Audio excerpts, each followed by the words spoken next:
Dear students, हम discuss कर रहे हैं कंपोनेंट्स ऑफ पब्लिक डेब्ट इन इंडिया। कल हमने देखा था कि किस तरह से पब्लिक डेब्ट मैनेजमेंट करता है reserve bank of India. And हमने उसे क्लासिफाई किया था 3 मेजर ग्रुप्स में: इंटरनल डेब्ट, एक्सटर्नल डेब्ट एंड आउटस्टैंडिंग लायबिलिटीज़ में। इंटरनल डेब्ट के क्या सोर्सेज हैं, वो भी हमने डिस्कस किया था। आज हम डिस्कस करते हैं कॉम्पोजिशन ऑफ एक्सटर्नल डेब्ट, यानी कि एक्सटर्नल डेब्ट में कौन कौन से कंपोनेंट्स होते हैं। तो मेनली 3 कंपोनेंट्स हैं: commercial borrowings, NRI deposits and short term trade credits. तो कमर्शियल बोरोइंग्स में क्या आता है कि जो गवर्नमेंट है वो बहुत तरह के लोन्स लेती है फॉरेन कंट्रीज़ से।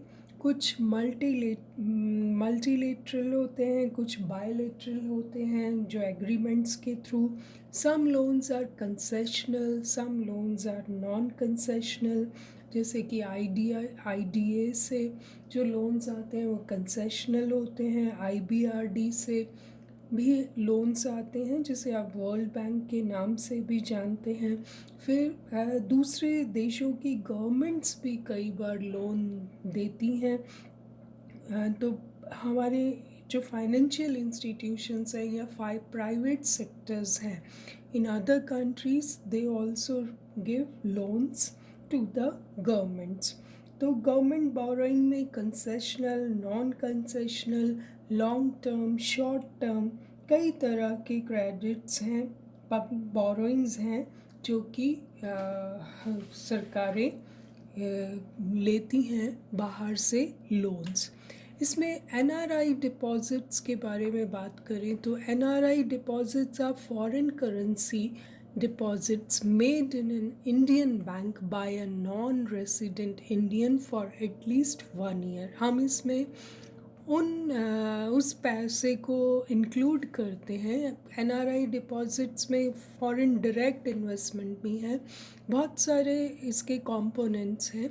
तो हम जो एक्सटर्नल डेब्ट में जो इंक्लूड करते हैं वो एटलीस्ट फॉर 1 ईयर। अगर किसी एनआरआई ने कोई बॉन्ड्स या ख़रीदे हैं, ट्रेजरी बिल्स या कुछ ख़रीदा है, तो उसका कम से कम 1 साल का मैच्योरिटी पीरियड होता है, तभी हम उसे एक्सटर्नल डेब्ट में इंक्लूड करते हैं।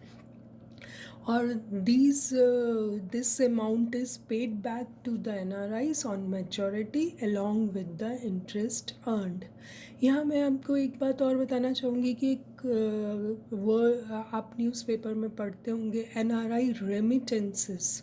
तो जो एनआरआई रेमिटेंसेस होते हैं ये करंट अकाउंट में ट्रांसफ़र होते हैं and they are permanent in nature, very valuable source of foreign exchange. Foreign exchange के लिए तो ये बहुत इम्पॉर्टेंट है, क्योंकि जो एनआरआईज या इंडियंस बाहर काम कर रहे हैं और वो अपनी फैमिलीज़ को पैसा भेजते हैं, तो these are the funds sent by the NRIs to their relatives or families। तो ये NRI रेमिटेंसेस एक अलग चीज़ है। और NRI डिपॉजिट्स जो होते हैं दे आर कैपिटल फ्लोज होते हैं, हैंस वल्नरेबल टू आउटफ्लोज। आपने बहुत बार सुना होगा कि न्यूज़पेपर में आता है कि NRI डिपॉजिट्स जो है इतना पैसा अचानक से बाहर चला जाता है, तो वो आउटफ्लो और इनफ्लो होता रहता है। Financial foreign institutional investors, very important, invest in government treasury bills and other instruments. FII के नाम से भी आपने देखा होगा कि पोर्टफोलियो इन्वेस्टमेंट जिसे हम कहते हैं, उसके रूप में भी बाहर से पैसा आता है।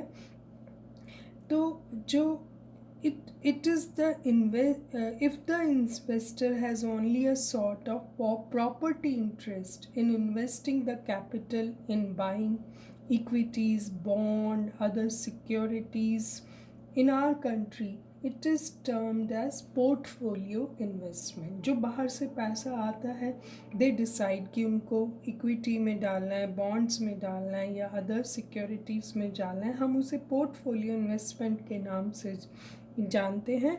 And it is the investment by individuals, firms और public bodies in financial instruments such as stocks and government bonds। तो कुछ ग्रीन फील्ड इन्वेस्टमेंट होती हैं जो कि टोटली नहीं होती हैं, तो उसमें बाहर से पैसा आकर इन्वेस्ट होता है।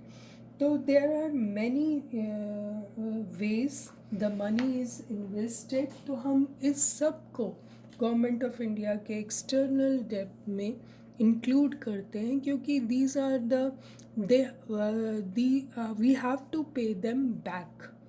हमें वो किसी न किसी रूप में वापस करना होता है। तो FFI ये वाले वर्ड्स जो हैं, NRI deposits, NRI remittances, NRFII, ये सारे वर्ड्स जो हैं, ये सब आप न्यूज़पेपर में डेली पढ़ने को मिलते हैं। तो this way government of India की लाइबिलिटीज़ हैं ये, दे हैव टू पे इट बैक। तो ये किसी रूप में भी आए, सरकार को ये मैच्योरिटी पर वापस करने होते हैं। तो हम कई कैटेगरीज़ हैं इसमें, और सम आर इंक्लूडेड कि उसका एटलीस्ट 1 ईयर का स्टे होना चाहिए इंडिया में। Then we take outstanding liabilities. ये भी दो इट इज़ नॉट, इसका अमाउंट बहुत ज़्यादा नहीं होता, but still it plays a very important role. Outstanding liabilities में हम क्या लेते हैं? Small savings schemes, public provident fund, state provident fund contribution, income tax annuity, reserve funds of central government departments. तो ये सब जो होते हैं, ये गवर्नमेंट ऑफ इंडिया को इट हैज़ टू पे बैक जब भी इनका मैच्योरिटी टाइम आता है।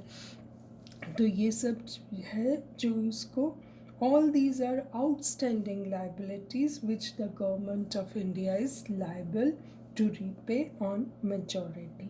So this way हमने देखा कि किस तरह से government of India takes loan. इसका एक्सटर्नल डेब्ट के हमने देखे अलग, और इंटरनल डेब्ट का कॉम्पोजिशन क्या है, और these are the 3 major groups we have studied how public debt in India is classified in internal debt, external debt and outstanding liabilities।